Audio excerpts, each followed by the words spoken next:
Thank you, Nishchal, for joining us, and really, really appreciate you taking time off for this. Thank you for the opportunity, ma'am.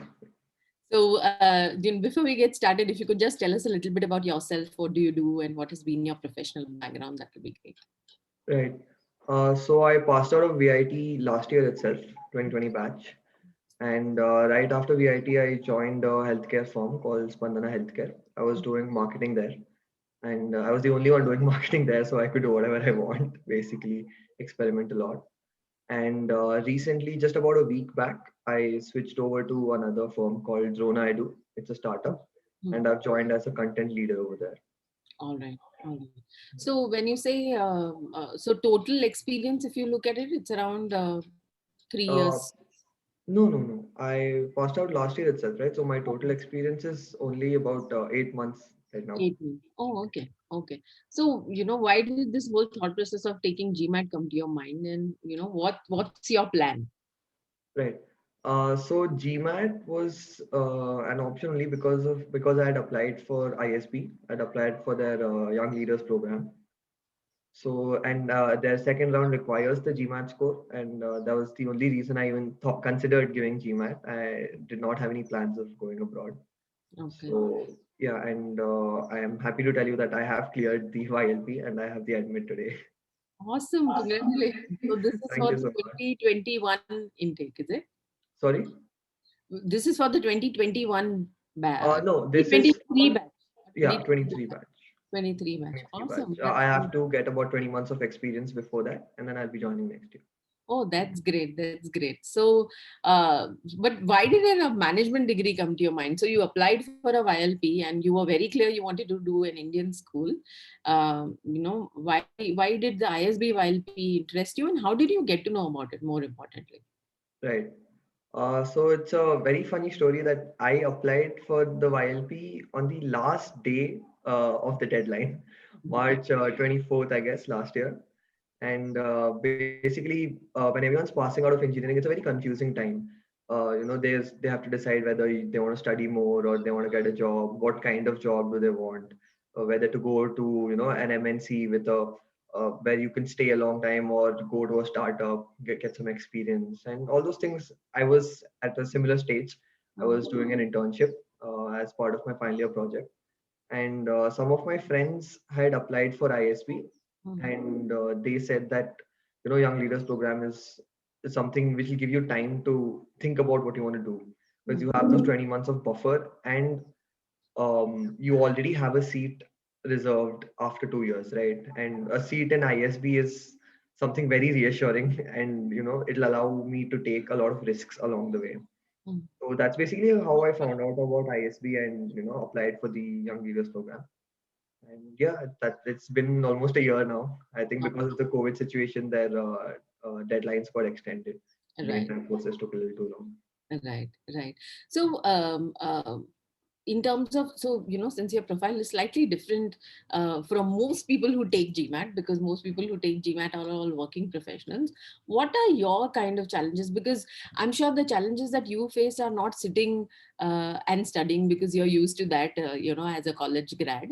But what are the kind of challenges you face, when you're preparing for a test like GMAT? Right. So, ma'am, firstly, when a student thinks about giving GMAT, uh, the cost of the exam itself is a factor for us, because we can't afford two, three, four attempts like working professionals can. And we have to consider, this is the attempt, and I have to do it. There is no other go, right? And also, secondly, when you say that as college students we're very used to studying, I wouldn't completely agree with that, because of course we are more in the flow than the working professionals. But then again, college, it's considering how the Indian education system works, after 11th 12th, college itself feels like a break. Mm, So and I prepared for GMAT only for a month and a half, mm, because I was working before that, and I wanted to switch the job as soon as possible. I didn't want a lot of gap. mm, So preparation wise, I guess, being a student, I was able to put in some productive hours during the day and during night, and I could extend all those things. So mm. those came by easily. But Okay. yeah, the pressure of clearing it in the first go itself is something you have to go through.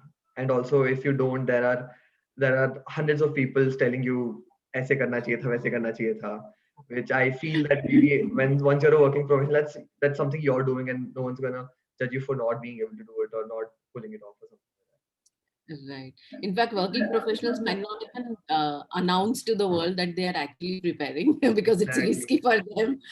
But in college, obviously, everybody gets to know, Everybody and gets to know exactly that happens. Your parents know that we're preparing. They'll tell 100 people, he's preparing for GMAT. So that is there. that's true. I completely agree. So, in terms of how did you get to know about Crack Verbal, and since you took the online option, just wanted to understand that part also. So Crack Verbal, I actually found out that I researched a little bit about various courses that are available, and I saw through Magoosh and Kaplan and all those things. And I think I got in touch with Swati ma'am from Crack Verbal. She was the one who gave me a call. So what I feel is that since I had so many searches for coachings and all those things. People started contacting me, so I think I've got my contacts to that. And then I heard about the course that you're offering, and at that point, you guys had a discount also going on, I guess. So it was a good option for me because I wanted video lessons. I didn't want live classes because I could take this at my pace and I could focus on things that I need to improve on first. So that's basically how I heard about Crack Bubble. Right. So, especially for college students, right? The whole thing about spending on, a coaching is always, this is what, we have understood when, we talk to college students that, you know, there is so much of material online. The first thing a student would like to do is first gather everything and anything that is there online and have one folder called GMAT on their laptop, and everything is just dumped from PDFs to questions to every damn thing that is available. And then prepare for some time and then look at, okay, what is, if I need any help, maybe I would look for a coaching or something like an online or Right. an on-demand course like you did. What went in your mind? Because what is the difference, what difference does a structured program bring to your preparation? Okay. So that's a very good point you brought out. That yeah, as college students, we will search the internet for whatever we can find. And even after taking the Crack Verbal material, I've given n number of free mocks on EGMAT, this Princeton, all of them. I've given n number of tests on that. So we do that, and we know that this much material is there. But the reason we opt for a structured course is because we don't know where to start, right? Because this is I haven't been studying for GMAT, or I haven't been told how to go about it, how to prepare about it. Yeah, given that there are a number of YouTube videos on how you should prepare and all those things, but having a structured program along with me, and I know I can just open it and look at it and say, okay, these topics I have covered, or these are the things I need to cover in this order, or these are important questions, important files. I need to proceed in this particular fashion. So that's something that boosts your studying process, right? And since I told you I had less time, I had only a month and a half, so I didn't want to spend a lot of time researching, making my own material, gathering what I need to do. And so Crackable came in there, and I saw okay, every video is like this many sections, CR, SEO, ये सब है, and I could go about that in the fashion designed by Crackable itself. Right. When you initially started your prep, did you know that, okay, verbal is your pain point, or math is your pain point, or any specific part in verbal or any specific part in quant is your pain point? And how did you go about with your prep, especially even if it was a short duration? How did you go about with your prep? Right. So I found out a very interesting rule called the 80-20 rule. It basically states that there is 20% of effort that will increase your score by 80%. and the rest 20% is increased by 80% effort. So for me, I was very sure that 1.5 months, I need to do everything as fast as possible. So first thing I needed to do was figure out what I'm weak at, right? Because that's the thing we generally ignore. We'll not work on it. We'll work on things that we are good at because we like doing it, and then we'll continue doing that. So first thing I did was I gave, I think, 3 or 4 mock tests. I Mm, gave. I hadn't taken crack verbal by then, so I gave all the 3 mock tests available. And based on that score, I realized, okay, this particular section I need to work on, this particular section in this subject I need to work on. So I figured those things out, and I, made a note of it, made a list of it, that these are the things I want to do. And once I got the crack verbal material, that's the first thing I did. I think I spent more than I spent about 20 odd days just on sentence correction, because I felt that doing that increased my scores in the other sections also, mm, right? Because it helps you understand the structure, understand the sentence better, which mm, helps in your other 2 verbal sections, right? So I did this, and then quants. I think for Indian students, quants is not that difficult because we're used to we're used to this level of difficulty. So, but speed was something I had to work on. So mm, yeah, practice, practice. That's about it for quants, I guess. So yeah, right. Crack Verbal's material when it came to the verbal sections was good because they have shorter videos compared to what I Mm, found online or other courses. They have short videos where first they'll explain a concept and then they give a question right after it. So mm, you can relate, huh, if this comes, this has to be done. So mm. that So was that was during, what was your split in quantum verbal? I do not remember this exactly, but I guess around 49 and 39 or 49 and 41 or something like that. Mm. Once Yeah, verbal. 39 and awesome. It's close to more than 90 percentile, I think, in Right. terms of I had verbal. a 710 score in GMAT. Right, right, right. So, in terms of, so you said SC was your major, pain point. Any Initially, specific thing that you remember? Yeah, okay. So, any specific thing that you remember was more like a, eye opener for you, that you completely looked at it differently, and when you actually went through the GMAT course, you realized that this is how it's supposed to be, or I interpreted it completely differently when I was trying to do self prep. mm, yeah, I think there were a few things because I felt that Crack Verbal had structured their entire course keeping GMAT itself in mind, right? Where where I when I was doing my own prep or my own research, a lot of videos taught you English. This is English, you need to learn it this way. Crack Verbal teaches it in a way that this is the English GMAT's gonna ask you. You need to learn it this way. So Right. that I believe was a pretty big difference in in the way that Crack Verbal provided the content. Right. That's I don't think that's something I would have realized on my own, because I don't think anyone can realize that on their own unless they have some years of experience doing what they do. Right, right. Coming to, so once you, 1.5 months done and dusted, 710 was a good enough score.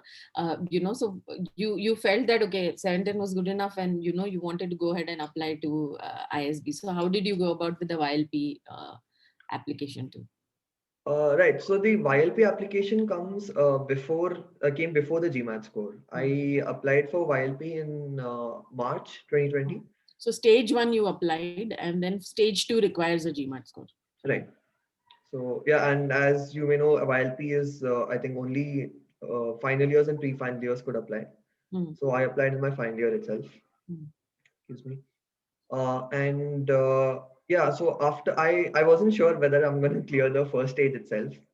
Then once that came in, I only started my GMAT prep after I got my stage one results. I believe a lot of my friends who had applied in the pre-final years, they knew that it's gonna happen, and they started preparing for GMAT the day they had applied for YLP. So I guess I could have probably taken that time also. But yeah, I started preparing only after I got my stage one results.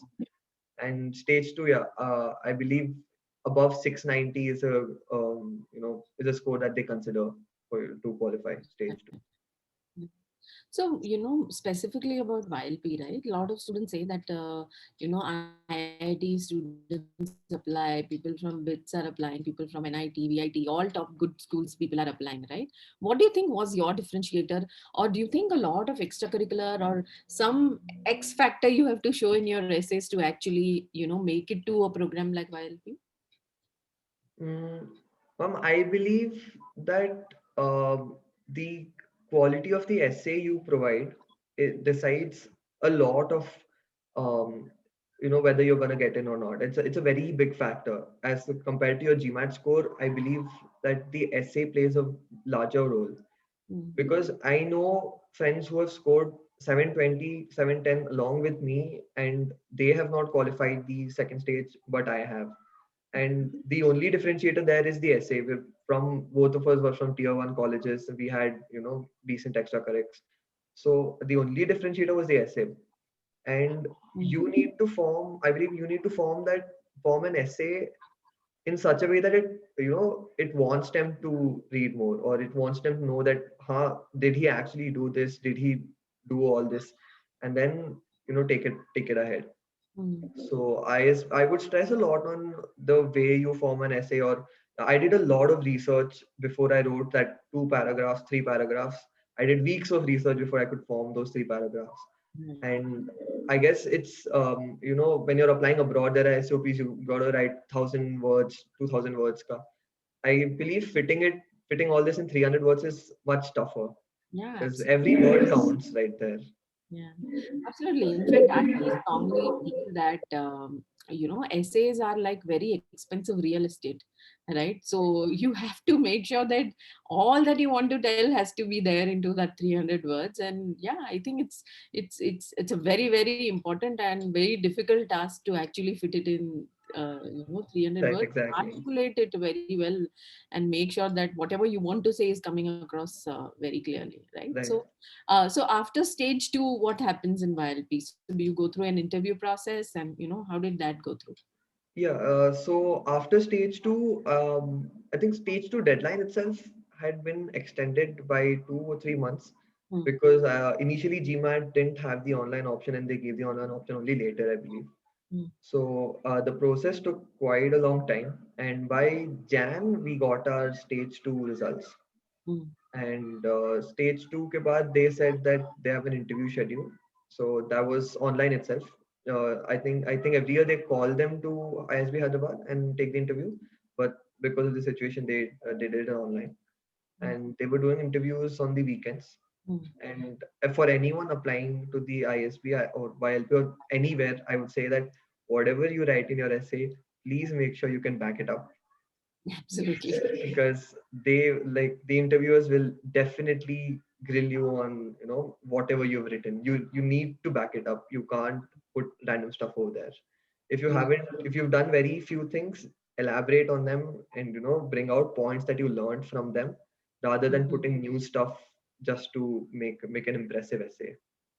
Absolutely. Absolutely. So was it a panel interview or was it just one person?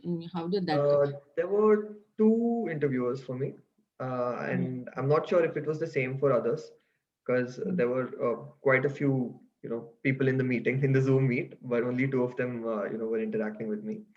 Hmm. So yeah, it was, and those guys were also ISB pass outs itself. They weren't, I think, maybe 26, 27 years old. It's not much.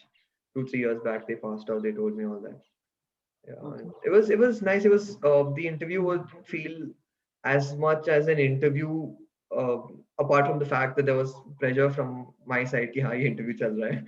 But there was more like a conversation. It was more like a discussion on how they basically try to gauge you on who you are rather than what you've done so far. That's what I could figure from the interview. And Because for a college student, there's no work experience to talk about, right? So I think your focus would be more around, what are your interests and why are they your interests? Is that how? What was it about?